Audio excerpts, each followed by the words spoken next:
everyone, and welcome to Sofa Recordings. And I am very, very honored to have you on the show today. Bobby Kimball, of course, known as lead singer for Toto, but for so many other things. And we have lots of time to talk about what you've done in your life. First of all, welcome to the show, and thank you for your time. You were Emily. Yes. And I thank you for having me here. Oh, well. I love that. And there are so many things that I love about being in this particular place, because not really long ago, I recorded a song with this girl, Sylvia. She's a really great singer, and it was very fun. And we will definitely be talking about the song You and I that you wrote together, but we'll talk about that later. I do want to talk about something, and I want to thank you, because my husband, when we met, he heard the song Pamela by Toto, obviously, and he thought you were singing Emily. And so he was singing Emily, and he fell in love with me because of you. So thank you for that. Well, actually, I want to tell you, a friend of mine who is singing with Toto right now, Joseph Williams, he was the guy that wrote that song, Pamela, and I think it's a good song too. And if he would have written Emily, it would have been so much better. Of course it would have. Of course it would have. Anyway, Joseph, it's okay, brother. I love it. I love what you did. With all these songs, not only the ones you did for Toto, also all the solo stuff you did, and even 1994, you started with your first album, solo album. How do you remember all the lyrics? How do you do that? On the first Toto album? No, on all the songs you ever sing, how do you remember the lyrics? How do you do that? Well, if I don't sing one of those particular songs for about 8 months, I have an iPad. Mm-hmm. And so many vocalists that I know have an iPad, and they can just connect it to the stand, and they'll see the lyrics.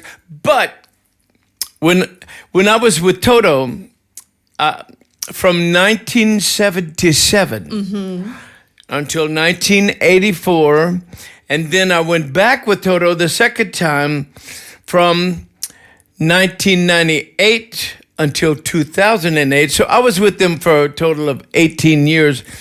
Always, there were about 7 television monitors on the front of the stage, and the woman who was taking care of all of our clothing and everything, and she was really so fantastic.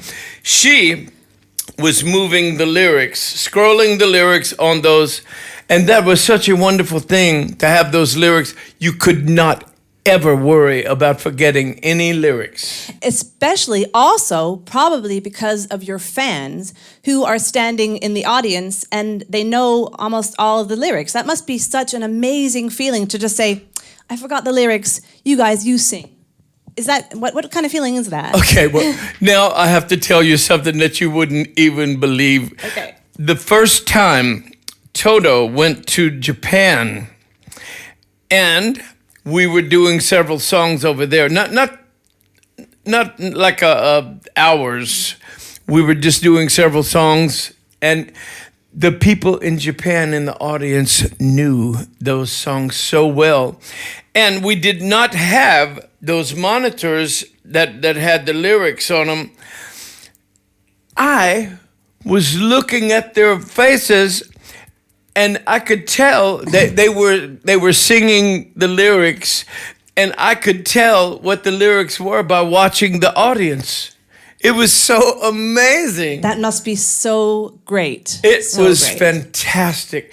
And of course, I have to tell you, I absolutely adored going to Japan so much. Did you? I did. What is different about Japanese fans compared to people from other countries? Well, the Japanese fans are they're very into the music, but everywhere I've been in the world, by the way, I'm usually on the road about 200 to 250 days a year. I know. Oh. There is nowhere on this planet Earth that I have not been. Oh my goodness, really? I absolutely love it. And so many people ask me, what is your favorite place you've ever been? And My God, there's so many. I don't know where to start. Are there places, do people from different countries like to hear different songs? Would you say the Germans like a particular Toto song more than they would in America, for example? Would you say? Do the Germans have a favorite Toto song? Well, people people in different places, like the radio stations, sometime the radio station will play a few particular songs, and the audience will be very familiar with those. But all around the world, it's a little different. Yeah. Do you have one Toto song that you'd like to perform for us now? And then we're going to talk about your new solo album that you've been working on for 4 years, but we'd like to hear something by Toto, or from you, Toto, first. Talking about my new solo album? We'll do that in a minute. Let's hear some music first. So what do you say? Some Toto song, a Toto song maybe? Maybe... No. No? It has nothing to do with Toto songs. No, but should we hear a song? Do you want to play a song first, or should we talk about the album first? We'll play it on the CD. Okay, we'll play it on the CD. It's much better. I hope you can see this. It says the name of the album, Bobby Kimball. We're not in Kansas anymore. Which is a play on not being in Toto anymore, because you keep being asked, are you going to ever go back and play with Toto again? People just keep asking on and on about it, right? I would go sing anything with Toto if they asked me to do it. I have no problem with anyone in Toto. But with this album, you're saying, enough with Toto now. For me now, I want to do this music now. We're not in Kansas anymore. Would you like to play something right now? And I will leave and let you have some time. Something on the from Toto? Yes, I'd love something from Toto. Well, actually, I must tell you that in 1977, I sang all of the vocals on a song called Hold the Line. Well, that is a wonderful song. I will let you play, and we can't wait to hear. That was the very first single released by Toto, and it was super fun to to be playing that on stage, and it still is for me.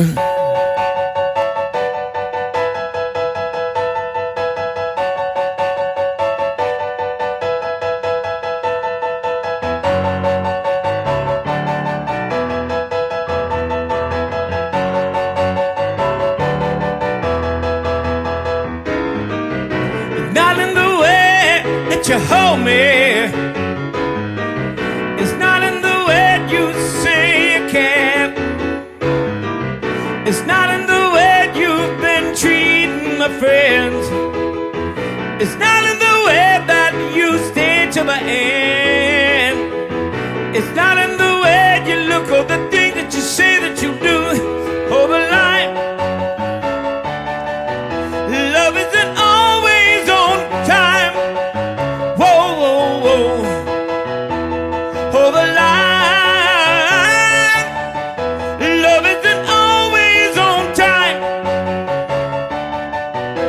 Love isn't always on time. Love isn't always on time. Whoa, whoa, whoa.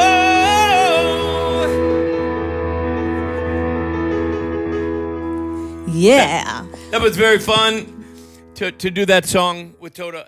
And David Paich was the writer. He is the best writer in Toto. When you write songs like Hold the Line, can you tell while you're writing that they're going to be such huge hits, that people are going to love them? Well, I wrote several songs, but with Toto, most of the time, instead of writing a whole song, I did write whole songs on something, but usually I would write the lyrics, like when we did the Falling in Between album, I wrote all of the lyrics for 3 of those songs. There were 11 songs on the album, and I co-wrote the rest of the lyrics on 5 more. So 8 of the songs I wrote most of the lyrics. How do you write lyrics? What do you have to be by yourself? Is it while you're traveling? When do you feel most inspired? Okay. Writing the lyrics for Falling in Between. When we went into the studio at first, into Simon Phillips' studio, the drummer, nobody had any songs to bring so we could record them. So the band would go in and jam for about 6 hours, and Simon would turn the Pro Tools on and record the jam. And then after 6 hours or so, he would go into the room, get behind the board, and he would figure out in the jam, this is a verse, this is a chorus, this is an intro, this is an outro. And he would make a CD of the verses and the chorus and whatever. Hand it to me. I would bring it home and work for about 16 to 18 hours writing the vocals, bring it back the next day, and if everyone agreed with those vocals, we would start doing the song and finishing it. So, if you compare writing songs back then with Toto and back when you were 4 years old, you started writing your own songs when you were 4 years old, which is amazing. 5. Okay, but you started playing the piano when you were 4, right? Piano? 4? Oh, no. Okay, no? No. All right. I was, okay, my mother had perfect pitch. Oh, wow. All of her life. And when I was 4.5, I was watching her for an hour or two play the piano. And she said, Bobby, she said, sit down. She said, I want to start teaching you chords. And she did, and by the time I was 5 years old, about 6 months, I learned about 300 chords. And you wrote your first songs? No, not then. Not then, okay. Not then. That was later. I'll tell you a little more because please that's do. part of a movie that I wrote. Okay. Yeah, tell me. So though, when you were... I did write them. I did write my first songs when I was 5. Yeah. But I had to learn rhythm. I'll tell you about that. Can you maybe play a song that you wrote when you were 5, though? Do you remember? Do you remember anything? No. I haven't played it since I was 5. Okay. Oh my God. And you had your first band when you were 8. That is correct. The band was called the Rebels. Okay, and the Rebels were the younger brothers of my oldest brother's band called the Rockers. Oh. And each one of them played the same thing that their older brother played.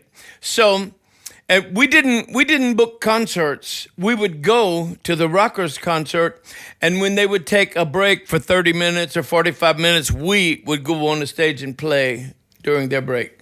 And that was fun. Were you more successful than your brother's band? Did they see you as, were they scared to have you on stage? No. We were not less successful. Okay. But you had a lot of fun. The band was really good. It was really fun. So back then when you were even 5, you knew that you were going to be on stage? Well, when I was 5, I started listening so much to Ray Charles. And Ray Charles he was such a freak out for me. He was so wonderful. One of my favorite musicians. And actually, to this very day, still is. And you're working on what was it? A film with his a special about Ray Charles that's coming out next year. Is that what I read? Some kind of film you're doing not with Ray Charles, but with his family. Well, actually, I have to tell you, Ray Charles was the first artist I was listening to on the radio that convinced me I should be a musician. I just absolutely loved him. And about 35 years ago, when I first started with Toto, I started getting asked to do so many background vocals for so many other albums, hundreds and hundreds. But anyhow, this British producer was producing this black singer, and he called me. I knew him very well.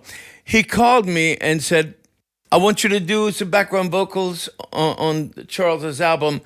And so I came to the studio and I did the first day. I did the background vocals on 4 of his songs by myself. Wow. It was hours and hours and hours. But one of the songs, he said, okay, the last song, he says, I don't want you to just do background vocals. I want you to, now that you finished the background vocals, I want you to do a duet with Charles. So I sang a verse and a chorus in there. And on the end of that song, there were 6 vocal fill spots. And I said, okay, well, let's go ahead and do those 6 vocal fill spots. And he said, no. He says, I have another idea. He says, you do the first 2, and the next 2 is going to be Joe Cocker, and the last 2 is going to be Ray Charles. Well, I came the next day to do the first 2, and when I was walking out of the control room to the microphone, I saw a guy came walking in the control room, and he had something in his hand. He pulled Ray Charles into the control room, and he sat down on a couch. He couldn't see me, but he was facing me, and when I sang those 2 vocal fills, I walked in, and when I opened the door, he heard it, and he looked over, and he went, yeah! and I went, oh my God, I can die now, because the biggest vocalist and musician in my whole life just said, yes, it's okay, I liked it. And so he asked me to come and sit down next to him, so I went and sat next to him for about an hour to talk. Do you remember what you talked about? Everything. I told him when I was 5, I had started listening to him, and he was the one that got me convinced I should be a musician. That's wonderful. What song would you play for Ray Charles now if he could listen?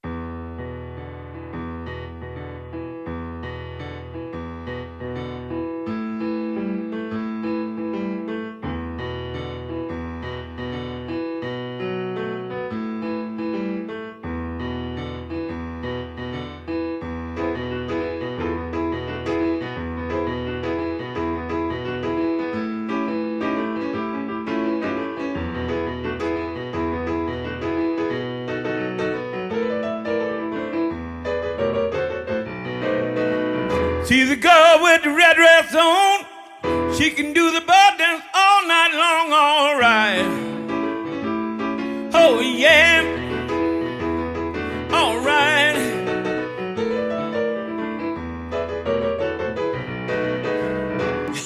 Woo, wonderful. I haven't played that song in probably 20 years. It still sounds absolutely wonderful. It was fun, but Ray's music always made me feel so wonderful.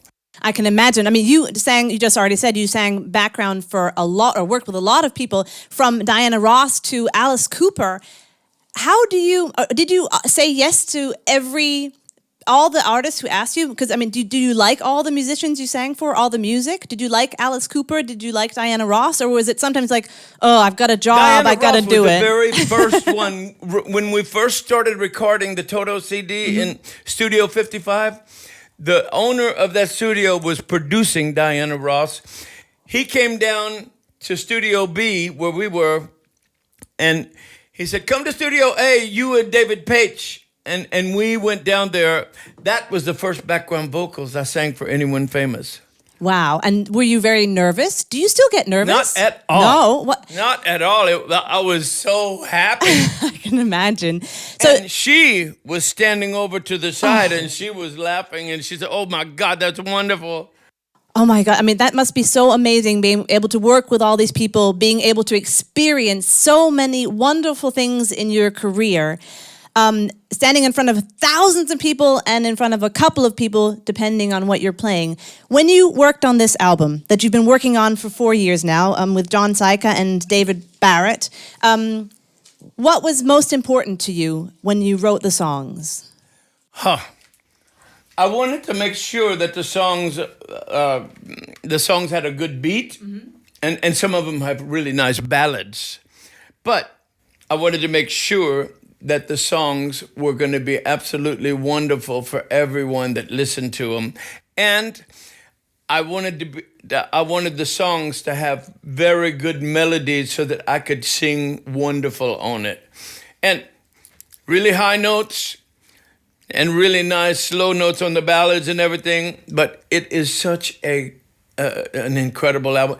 I have had so many thousands of messages telling me that this is one of the best albums they've ever heard in their life. It is a wonderful album. And speaking about your voice and high notes and low notes, you actually went to Münster in Germany to get your voice fixed, right? Or help out. Yeah. Okay, I have to tell you, I own a portion of the hearing aid company Auric.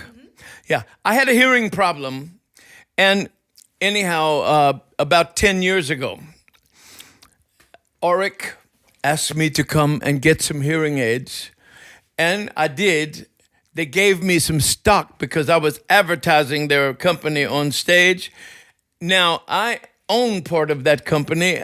Yes, and it's very, very unbelievably nice. As a matter of fact, tomorrow I'm going there, and they're going to give me 2 brand new €6,000 hearing aid sets, 2 of them for free. Well, obviously, when you're on stage with all those musicians and all the sounds that are so loud, it must be very difficult on your hearing. No, it is not. It's not. Oh, okay. It was. It was.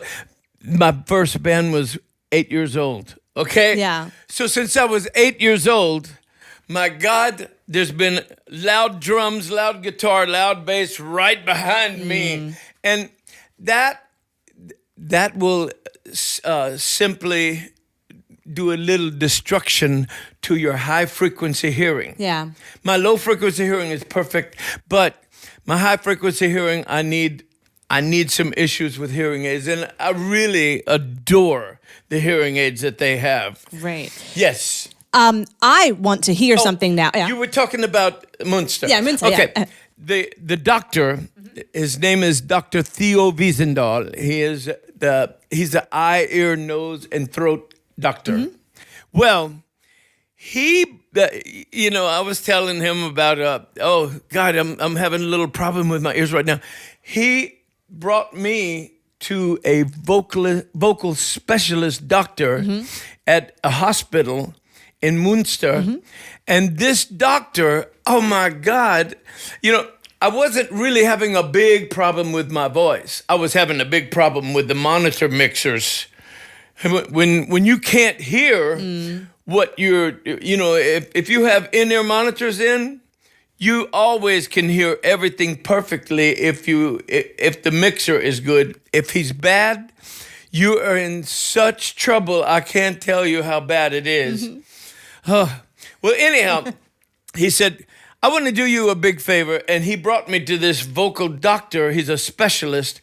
And he put this little machine, and it went into my throat and surrounded my vocal cords. And this little machine was going up and down the vocal cord, and it made the vocal cords a lot stiffer. And I don't have a problem hitting any notes. As a matter of fact, it's easier for me to sing now than when I first got with Toto. Really? Well, Yes. we definitely want to hear something now. So why don't you, or would you mind playing something from this album, or actually play whatever you like? I'm gonna let you Put sing the album everyone. on. Yeah, go ahead then. Or do you want to play something? No, Or play something from Toto. I didn't play an instrument on here. Okay. I only sang and wrote songs, and the keyboard player. Oh my God, is so good. Yeah. But the guitar player is a monster. The drummer was so wonderful. Everyone on this album is mostly incredible. Yeah. And this is one of the best CDs I have ever been on in my life. When you sit down at home to just jam a little bit, do you ever sit down and jam? What do you play when you're jamming at home? Oh my God.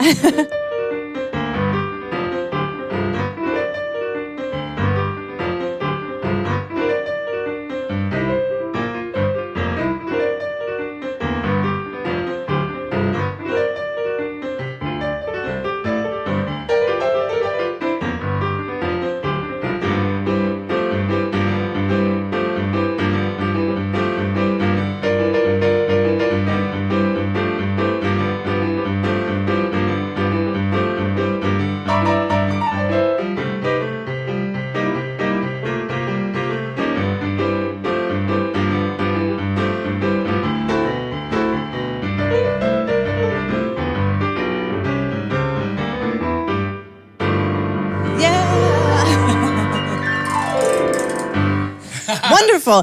Do you play a lot at home just for fun, or is it always work? Yeah. Oh, it's so fun. I have two Kurzweil pianos in my living room. I have a Mason Hamlin 8-foot long grand piano. I have a piano that the German company gave. They gave it to me at the NAMM convention 2 years ago. And my daughter, I was teaching her to play keyboard and sing, and I gave her a Sony piano. And when she moved from LA to Louisiana after 37 years, she gave me the piano back. So I have all of those pianos in my living room. It's unbelievable. And now you are actually working a lot with Kurzweil, with the company Kurzweil. You bet I am. Yeah. Because it's really incredible. I've had a Kurzweil PC-88 for about 30 years. My God, it was such a wonderful thing. Tell me, there's some story I heard about the Jackson 5 and Kurzweil, the piano, the Jackson 5, or something. You were at a party and the piano broke or something. I'm not sure. Do you know what story I'm talking about? Yeah. Okay. No, the Jackson 4. Oh, okay. After Michael Jackson died. Okay, his 4 brothers. There was a black guy 2 doors from my house. Okay. And he was a good friend of mine. He is a good friend of mine.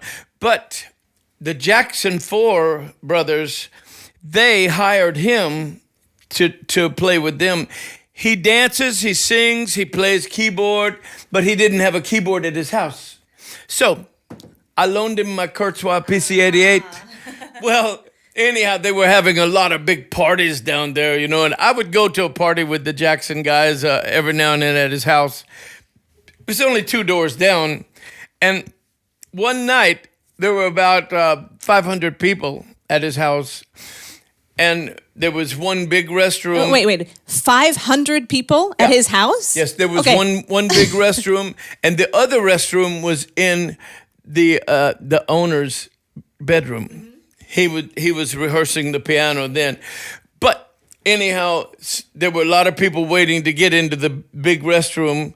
So this other guy walked into his bedroom to go in the restroom there, but the light was off, and he ran into the keyboard and knocked it over. Oh, no. So it's still not working, the PC-88. But you have a new one now. You have a new Kurzweil. I do. Yeah. Oh, my God. I have this one, the Kurzweil Forte. It's unbelievable. What makes it so good? What makes a keyboard special and good to work with? Kurzweil is what makes it good. Okay. I love Kurzweil. You were just talking about your neighbors are the Jackson family. You've worked with people like Ray Charles and Diana Ross, and obviously with Toto. Yes.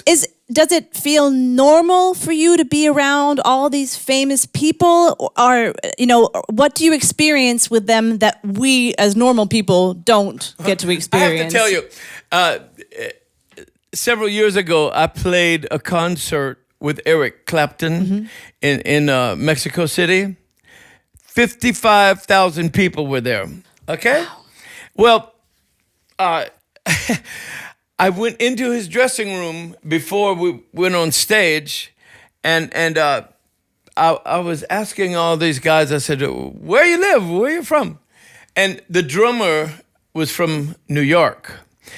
But I live in Encino, California. It's really, really a nice place in the valley. It's like Beverly Hills of the valley. Well, I found out that the rest of his band, all of the musicians in Eric Clapton's band, except the drummer, lived 3 to 6 blocks from my house. I didn't even know Amazing. that. Oh my God. It was incredible.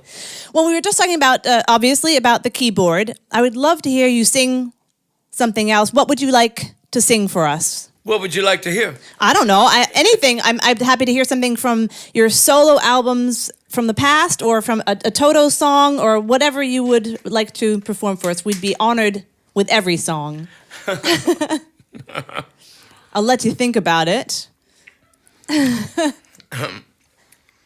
On the first Toto album, there's a song called "You Are the Flower." I wrote that the day before the band recorded it. The lyrics are about my daughter. Oh.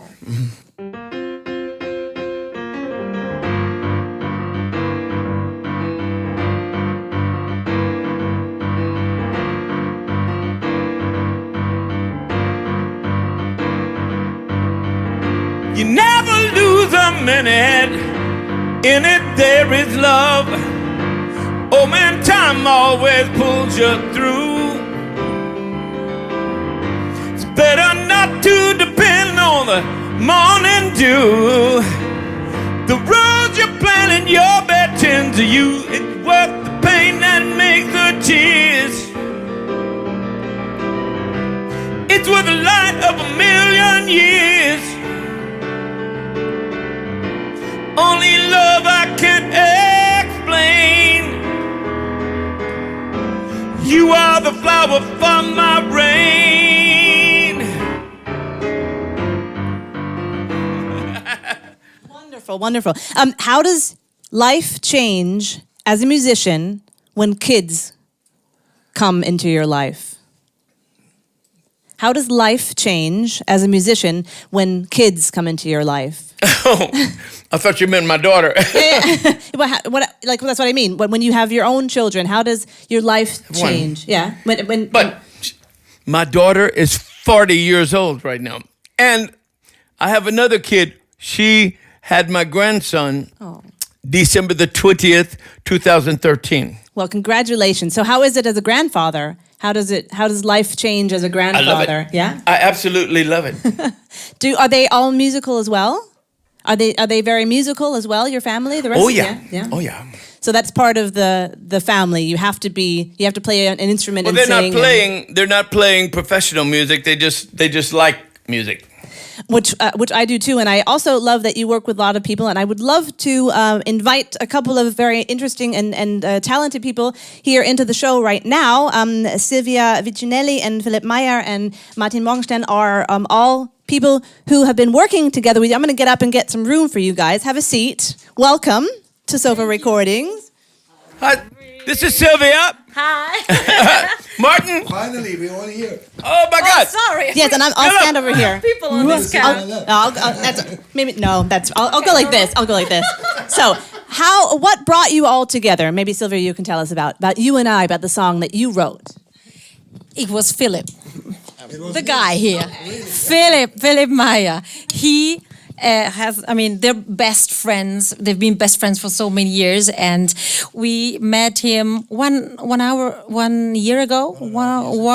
a half years ago, and he said, "Oh, Bobby Kimball is my best friend," and Martin and we said, "Bobby Kimball is your best friend? How you mean that?"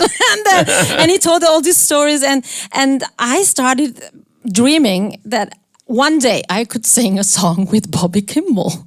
But I thought this will never happen because these things don't happen normally, but it did. What is the song You and I about? You and I is about, it can be a song about love and friendship and everything. It's about going through many things in life, but this is, it doesn't matter at the end what the outcome of everything you do is if you have love. I bet you would know.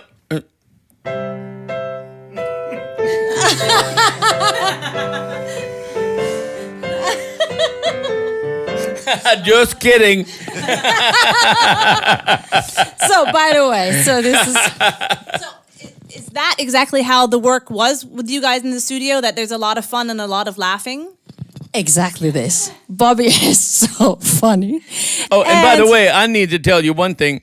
In 2007, I was in Dubai playing the Dubai Jazz Festival. This is Philip Meyer. He organized the orchestra, and he was the conductor and arranger for the Dubai Symphony Orchestra. And at the concert I was playing, he was backstage. When I came off the stage, he shook my hand. We met each other. We went in and sat down and hung out for several hours. So you've known each other since 2007. Tell me about some of the interesting moments and wonderful moments you spent with Bobby. Well, first of all, you always have to laugh about something Bobby does, constantly. There is always joke, he's always happy, and that's, I think, one of the biggest things in his life, to do things which make you really happy. And I must say, I learned a lot from Bobby in that respect, to not take things so seriously, you know, and he's just a wonderful friend and a wonderful musician, and we have a lot of fun together. Yes, and I always kept my pants on. Oh my God! when we did Rock Meets Classic together, it was just fantastic. You know, you can imagine, you know, how you feel. You all of a sudden on stage with your idol from your childhood days, and then you have to write these arrangements for Hold the Line, Rosanna, Africa, all these famous songs, and you stand there and shit, I hope he's gonna like it. I hope I'm not disappointing him with that. But it was actually really nice, and we had a wonderful time in Rock Meets Classic together, and still have. Yesterday we hung out far too long. Yeah, that's always good to hang out too long. That's a good thing. And you're just talking about Rock Makes Classic, but you're the founder of Rock Makes Classic. You started the whole thing, and obviously you work with lots of people. How does Rock Makes Classic, or how does your work go together with what with you and I? You're going to make an orchestral composition or arrangement for it, right? Yes, I already started working on that and write a full orchestration for that, and hopefully we will do all this live and a lot more songs with a full orchestra. And for me, I was always passionate about combining rock music with orchestral music, because there's so much synergy, you know. And Bobby and I guess this coming year we will do a lot of wonderful projects together. One of them will be Rock Pack Symphony. Oh my God, it's going to be so wonderful in South America. Yeah, what is it exactly? What is Rock Pack? What is that? Okay, a really good friend of mine, his name is Kevin Demers. He's from Fort Myers, Florida. He is the one that owns that name, but I introduced him to the agent that wants to book this Rock Pack Symphony. So at first he told me, he said he wanted to book a bunch of concerts for me in South America, about 13 to 15, all over South America, several countries. And then he met Philip, and Philip started talking with him about bringing an orchestra, having an orchestra down there and organizing the songs, arranging everything. So it's going to be a classic rock symphony, Rock Pack. Sounds really good. Maybe you'll be performing you and I as well. Martin, maybe you can tell us what exactly your part is in this whole constellation. Yes, I'm the producer of this song, so yes. Can I say this? I mean, if Martin didn't wake up in the middle of the night and say, I'm writing Philip an SMS and tell him, you write a song for Bobby, this would never have happened. Yeah, and I think this is also a thing which really connects us. We've been spending a couple of days now together. Bobby's here for a couple of days now, and Philip as well. And we're talking a lot, 3 days, yeah. We were talking a lot about happiness and feeling good. And I think this is really something that connects us. We really like to make good music, and we want to be happy, no hate, nothing like this. And that's really perfect. And we are all a fan of orchestral music, and in the mixture with rock or pop, something. We did an album together called Sundressed. It's also a mixture of this classic rock crossover, and that's why we asked Philip, would he be interested in, working together somehow, so maybe doing this live, and we were on the spot. It was a very positive energy, and then I asked him, would it be a good idea to have some really good belting singers, so some really high belters together in a song and do it? And now we're doing it, and we are shooting a video very soon. right after this, and I'm very excited how it will be for the audience. Yeah, right. I'm sure it'll be a great thing. How was it working with Sylvia? How was it working with her for you? Oh, I had very much fun. Yeah. She's a very good singer and a good writer. And for me to come in and sing with her, she already had the song done, her thing. And so I was just adding some other stuff to it, and I loved it. I also think what happened here is just what Martin just said. It's a very rare example in the music industry that we have a whole lot of people together, not forgotten Martin Ernst, who is sitting next door, doing all the engineering, and you know, people who just want to like put something together and make it happen. And there is no qualms or any like negative feelings. We just get along very well. I mean, Martin is a fantastic arranger for orchestra, but I never felt any competition or anything. I think we both talked about it very often, that we have to put our energies together and kind of like, make it a combined synergy of everything. And I think we all on the same wavelength there. So I think that's something worth to be mentioned. I would say, in my experience, being able to have talked to a lot of musicians in my career, the people who are the most successful are mostly the ones who are the nicest and have good energy. I mean, when you work with so many people, isn't it the ones who are really, really famous, just like you, who are just like laid back and happy life, kind of? Absolutely, but I found out that a lot of the famous people are very, very nice. Yeah, exactly, yeah. And some of them are assholes. Excuse me, but Who? I'm not going to mention a name. I had to try. I have to tell you.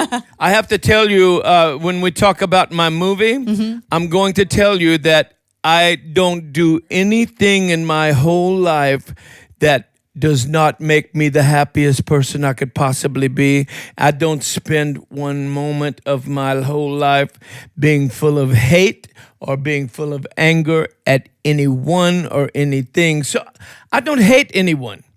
I love everyone on this planet because I understand when God brought me to planet Earth, it was because I was supposed to be loving everyone, not being angry or hating or putting people down. That is so stupid, it's unbelievable. You're absolutely right, Martin. Yeah, I just want to say something because you should tell the people about your movie. And there's a very nice story.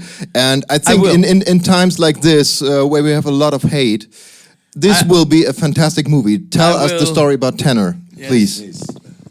Do you want to play us a song first, and then I'll let you guys. Do you want to stay here, or would you like to play a song, and then we'll talk about Tanner, or would you like to talk about Tanner now? I can. Go ahead then.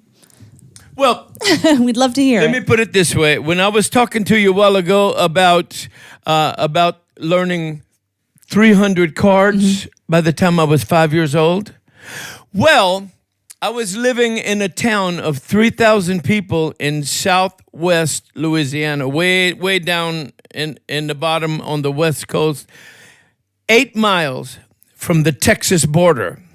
Okay, now I have to tell you, 4 miles from my hometown and 4 miles from the Texas border, they built so many huge nightclubs that would hold 8,000, 7,000, 5,000. The smallest one they had held 1,500 people. And the drinking age in Texas was 21 years old, and Louisiana, 18. And it looked like fleas coming across the border on the weekend. Those clubs were so full, and there would be like 100 to 500 people outside waiting to come in. Well, that was a wonderful thing for me when I was 12 years old. But when I was 5 and I had just learned 300 chords, I would sit and play chords, like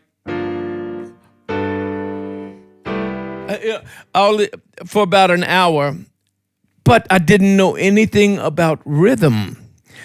I went to the only barber shop. There was only one red light, one main street, one barber shop, one, everything in a little town of 3,000 people. I went to the barber shop to get a haircut.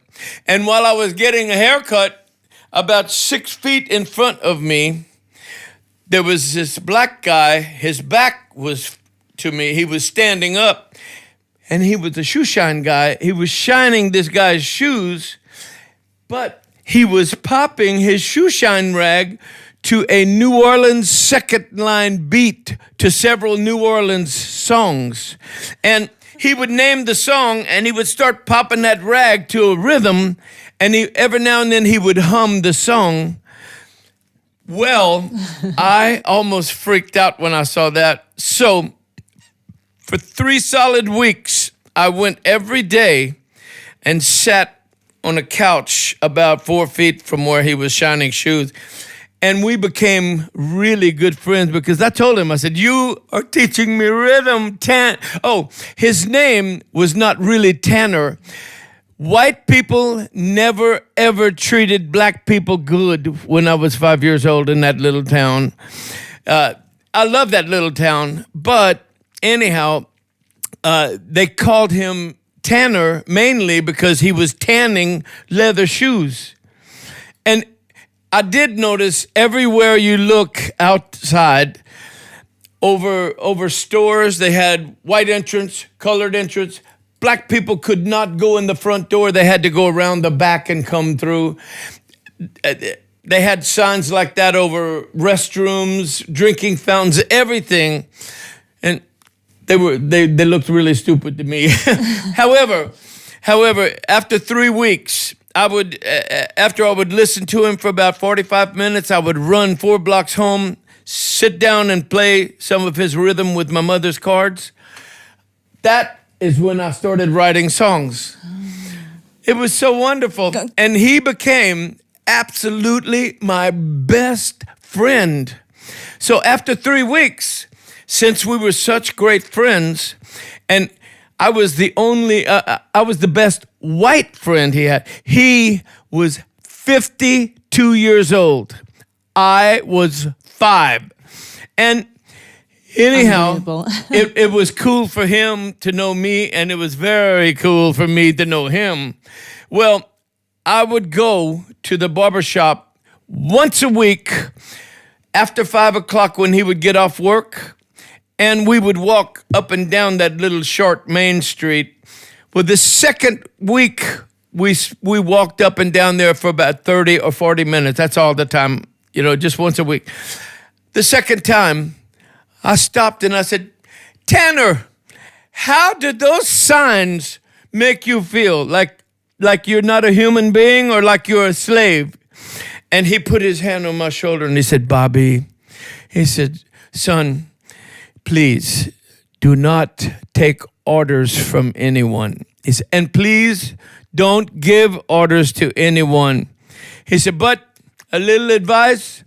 He said, spend every moment of your whole life not being full of hate or full of anger at anyone or anything.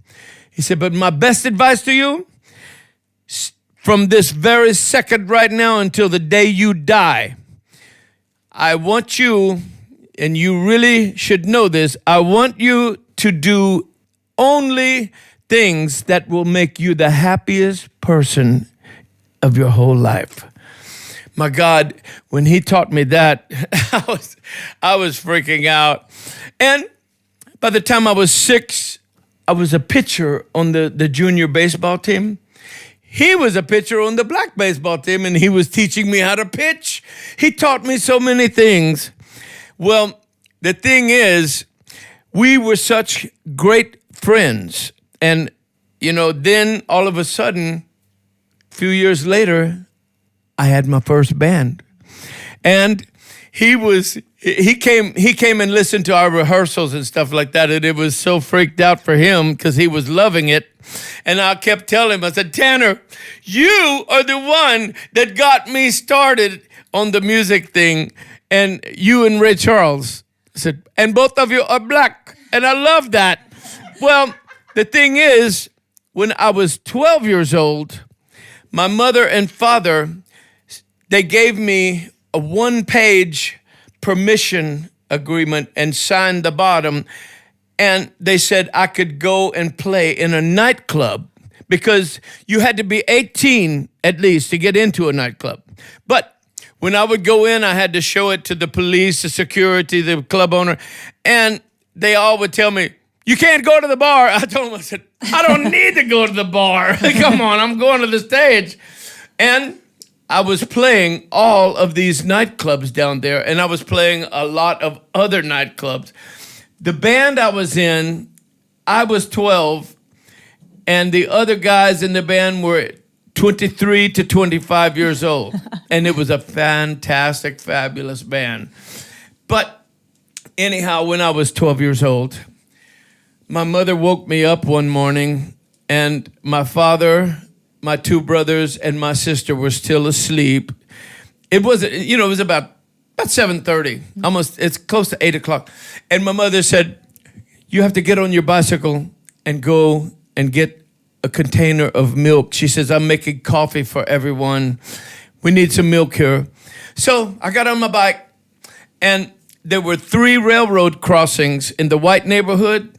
Each one of those 3 crossings had a gate. You could not cross the railroad track if a train was coming. Well, when I left the house, I heard a train whistle. So the thing is, I went on down about 5 blocks where the black neighborhood, no black people lived next door to white people. It was the colored quarters. Okay, there was a street called Eddy Street coming out of the black neighborhood. So I turned on that street, and I was going to go cross the railroad track. However, they didn't have a gate. They just had this little stupid swinging thing.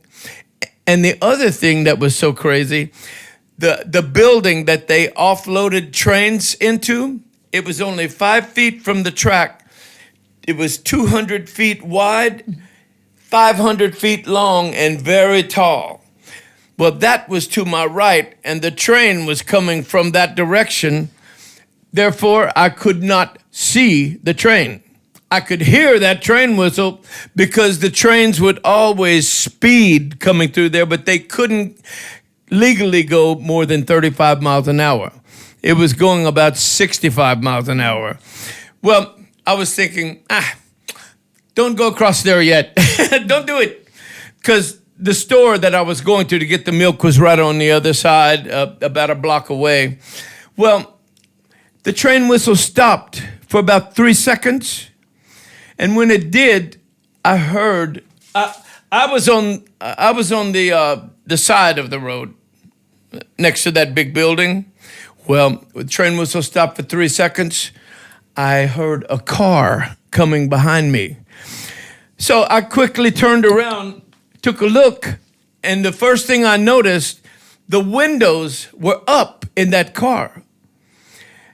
And the train whistle started again, and I turned around and looked again at the car. It was coming pretty fast behind me.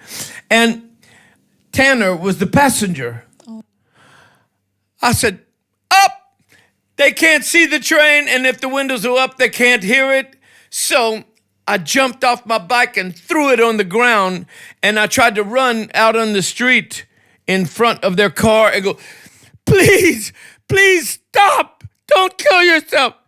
And they were going fast enough to where when I got to the car, I was not in front, I was at the door. I slapped the door. But when I slapped the door, I could hear the radio blasting in there, so they couldn't hear me slap the door, they couldn't hear the train whistle, and they couldn't see the train because I couldn't either. And they kept going. I was 10 feet from the track, and they kept going, and when they hit the track, the train hit them and knocked them 1,200 feet. I ran over to their car, and when I did, I noticed the 2 front doors were about less than 2 feet apart. they were crushed. And I looked at Tanner's door, the bottom of it. It looked like someone was pouring 3 buckets of blood out of that door. I left. I couldn't stay there, see my best friend dead. I got on my bicycle and went home and got into bed, and I was crying. It was freaking me out. Well, in 1974, Tanner had always been on my mind all of my life after I met him, since I was 5 years old. And the thing is, Jesus Christ, 74, I finally, I had written a couple of poems about Tanner, but I wrote a song about Tanner. And then I got a phone call. I was living in Louisiana, in that little town. I got a phone call after I played the concert with this. I played in so many bands down there. But after I got the phone call, a friend of mine told me, he says, the singers have just left Three Dog Night.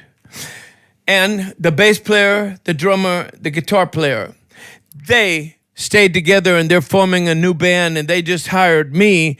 And that friend is John Smith. He was from Louisiana. I played in 2 bands in Louisiana with him.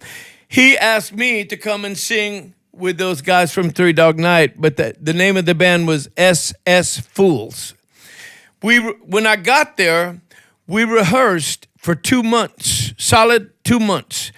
And about 1/3 of those rehearsals for 2 months, since Jeff Picoro and David Paich really loved the guys from Three Dog Night, they came to about 1/3 of those rehearsals for 2 months.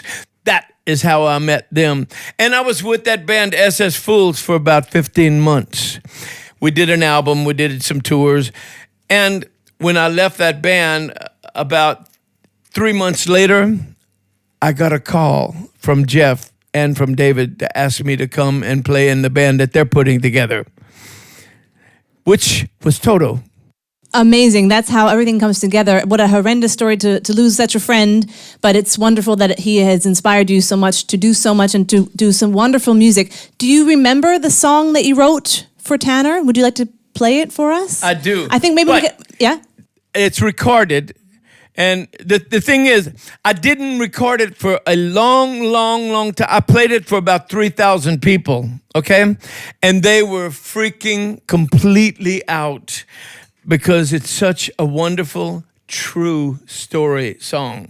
And anyhow, I didn't record it for such a long time. I was just playing it for people. Well, in 2010, I got a phone call from the CEO of the Louisiana Music Hall of Fame. And he said, in 2 weeks, I need you to come to New Orleans and we're going to induct you into the Louisiana Music Hall of Fame. And then I got to thinking, I said, whoa, don't go unless you record Tanner's song. And during that 2 weeks, I did record it, and it was the best recording I've ever made in my whole life. There is nothing better I've ever done in my whole life. And I was there for a week. When I got back to L.A., I started writing a book about Tanner. I got to page 15, and I went, oh, listen, dummy, don't write a book. Don't write a book about this story, because 5-year-old kids that need some of this advice that Tanner gave you, they will see a movie, not read your book. So instead of just writing about 30 pages, I wrote 60 pages, and I hired a screenplay writer, and he wrote the screenplay for the movie, and it is so awesome. And can you already tell us who is going to be playing Tanner? Sorry? Who is going to be playing the role of Tanner in the movie? Can you tell us? Well, I tell you what. There's one guy that he read the screenplay, and he's a good friend. The screenplay writer is also the producer. He's a very famous guy, but he's very good friends with someone named Danny Glover. Wow. And when Danny Glover read Tanner's song screenplay, he was practically begging the screenplay writer to be Tanner. Well, so he may be. So there is so much more we can expect of you in the future, and of you as well. Philip and Martin and Sylvia, thank you so much for being here today and doing You and I. Bobby, I'd like to thank you for your time. It was wonderful talking to you and hearing all these great stories from your life. It was wonderful for me too. Thank you. We would love to hear you play one last song for the end of the show. And maybe you can play the Tanner song? Or which song? Or no. How about that another song? That song is going to be released on the album. Okay. For the for the movie. Maybe another Toto song for the end of the show? We'd love to hear another song. Just jam along. Yeah, just jam along. Or do you have any wishes? What would you say, Philip? What is your favorite Toto song that he should play? God, there are so many beautiful songs. I mean, not only the ones which were big hits, but a whole lot of others. But I think Bobby has so much beautiful songs. Just a little bit. Written so many beautiful songs. Maybe I that can move this over. he should just play whatever he likes, really. Yeah. It's okay. Let's see.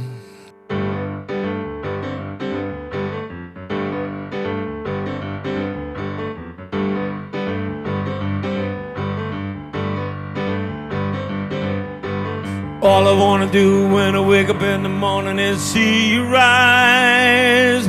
Rosanna. I never thought that a girl like you could make me feel so sad.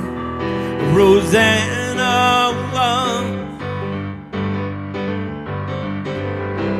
All I wanna do in the middle of the evening is hold you tight.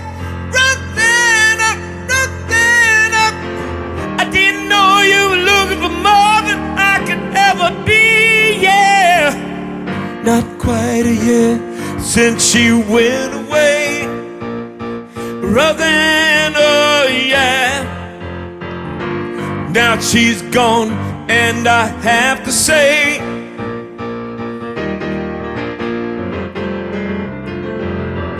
meet you all the way. Meet you all the way. Rosanna, yeah. Meet you all the way. Meet you all the way. Rosanna, yeah. Bobby Kimball, SofaRecordings, Mux TV. Thank you so much for joining us, and thank you so much. Bye-bye. What a pleasure. Thank you so much. A lot of times when I go on stage,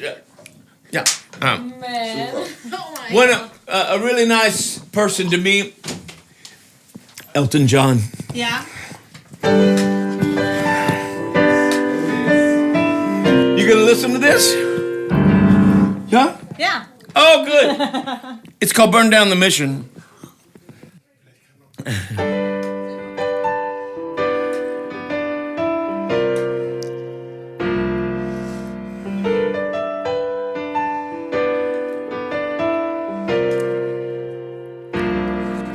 You tell me there's an angel in your tree. Did he say he'd come to call on me? Yeah. Things are getting restless in our home. Living in the parish of the restless folks I know. Everybody now, bring your family down to the riverside. Look to the east to see where the fat stock hide. Behind 4 walls of stone, the rich man sleep. It's time we put the flame torch to the keep.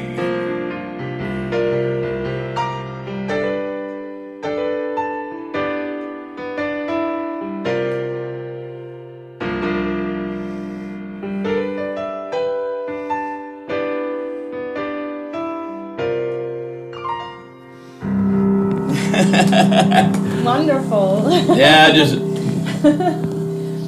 What did do you have like one song that you could play if I woke you up at 2 o'clock in the morning that you could play straight away without thinking? Just play? 2 o'clock in the morning? Yeah, I wake you up. I would wake you up at 2 o'clock in the morning and say, Bobby, play a song. What would you play?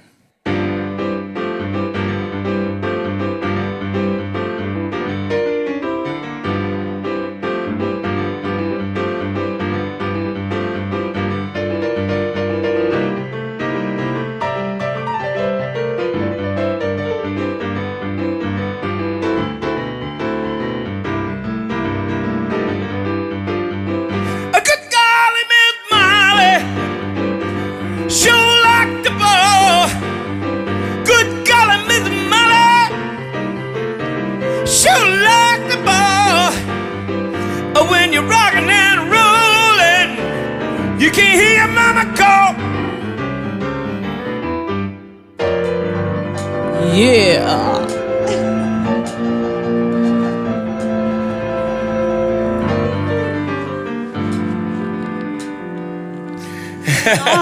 And what song would you play for your grandchild so he falls asleep at night?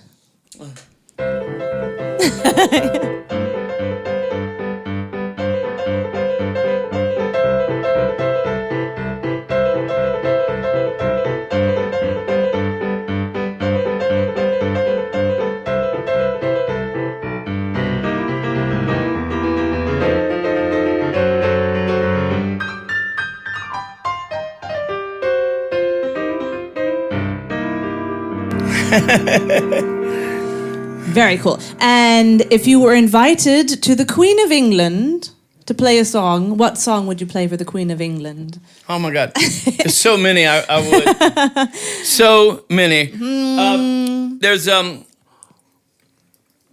song she might like. Okay.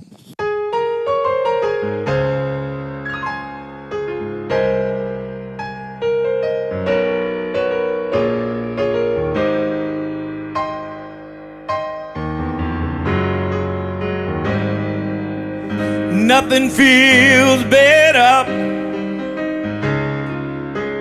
than my baby's arms. They've been around me a long time.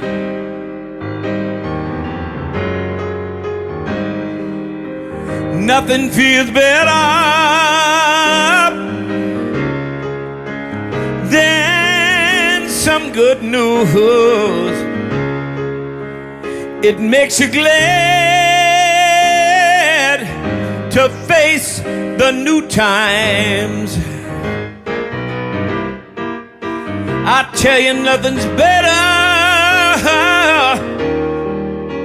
when there's no need to look,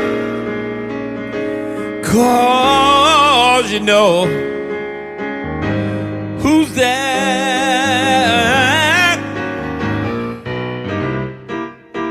I smile the world over when I think of the past, how we passed all the tests through the good and the bad.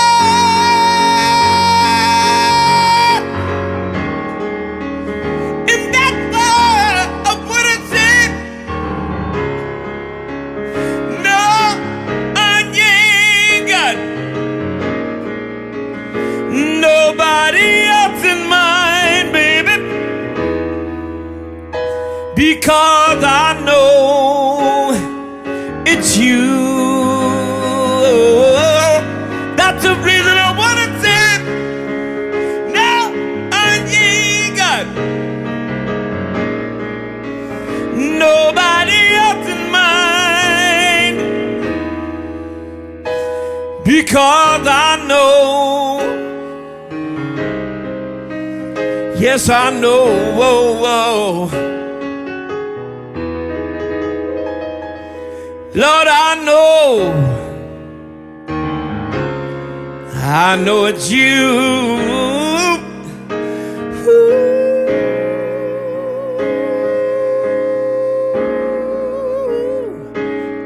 I know it's you.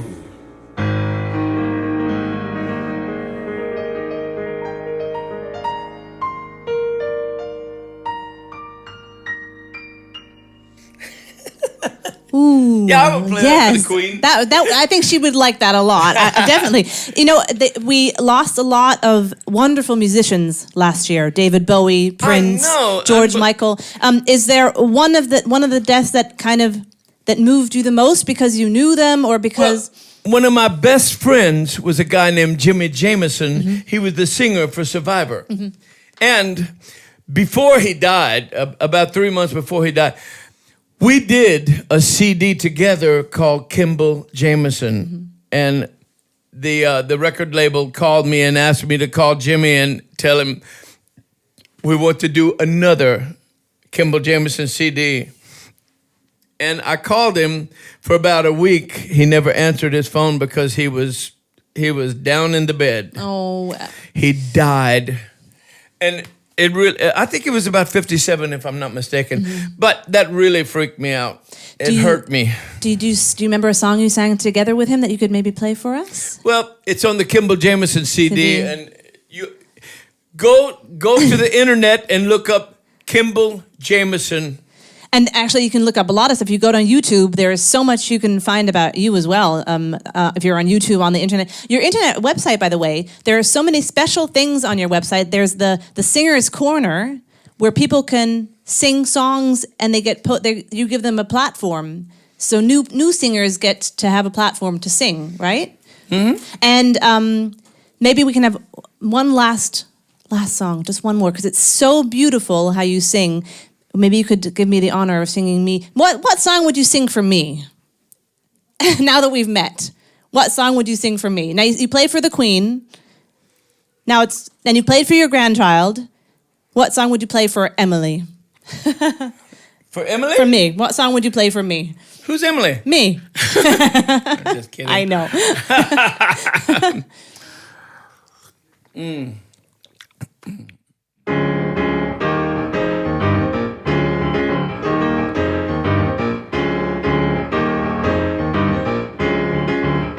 It's been 30 days and nights since I heard from you, and I cannot bring myself to ask you why.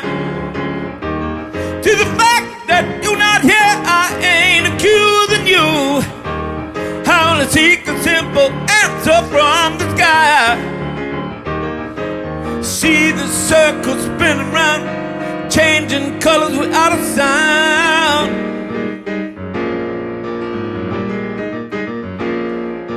Helter-skelter doomsday plan is just another tale of a man. Whoa, whoa.